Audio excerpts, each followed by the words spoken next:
ছবিতে থাকা লিটন দাস অস্পষ্ট হলেও তার শূন্য দৃষ্টিতে স্তব্ধ হয়ে তাকিয়ে থাকাটা স্পষ্টভাবেই দুমড়ে মুচড়ে দেবে যে কোনো ক্রিকেট প্রেমীর হৃদয়। প্রফেশনাল ক্রিকেটের জার্সি গায়ে দেবার সময় আবেগটাকে ছেড়ে ফেলাই যে রীতি, তবুও হাতের 5 আঙুল তো সমান নয়। কেউ কেউ তো জার্সির ভেতরে থেকে যান সেই সাধারণ মানুষটাই, যাদেরকে তাদের আবেগটা দিন শেষে হয়তো খানিকটা ছুঁয়েই যায়। তবুও নিজ দেশের মাটিতে দাঁড়িয়ে স্বদেশী দর্শকের মুখে দুয়োধ্বনি কখনো শুনবেন লিটন, এমনটা হয়তো ভাবেননি কোনো কল্পনাতেও। তবে কথায় আছে, truth is stranger then fiction.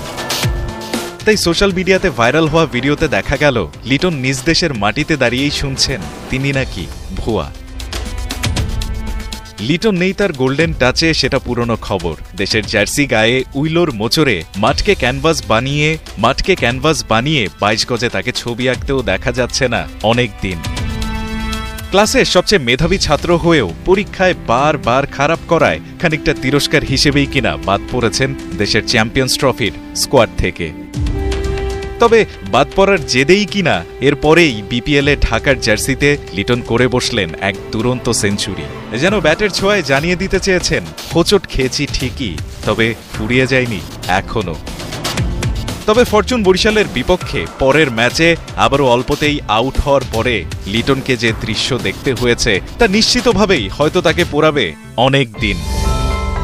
Performing আর্টের দুনিয়ার অভিশাপই এটা। আজ যদি নন্দিত হন, কাল আপনিই হতে পারেন নিন্দিত। লিটনকে দেখে সাবেক ভারতীয় ক্রিকেটার অশ্বিন ভেবেছিলেন এই ব্যাটার থাকবেন কোহলি, স্মিথ, রুটদের কাতারে। তবে ক্যারিয়ারের এ পর্যায়ে এসেও লিটন পারেননি সে কাতারে যেতে, আর এতে দায়টা যে তার নিজেরই। তবুও প্রতিভার অমিত সম্ভাবনাকে বাস্তবতায় রূপ দিতে না পারার আক্ষেপটা আয়নার সামনে দাঁড়ালে লিটন যতটা দেখতে পান, সেটা অন্য কেউ কি ততটা পারবেন? এই আক্ষেপের আগুনে পুড়েই লিটনকে ফিরতে হবে খাঁটি সোনা হয়ে। ঝড় তুলতে হবে উইলোতে, যাতে ভুয়া বলা ছেলেটা ব্যঙ্গ করে না, বরং মুগ্ধ হয়েই বলে বসে মোনালিসা।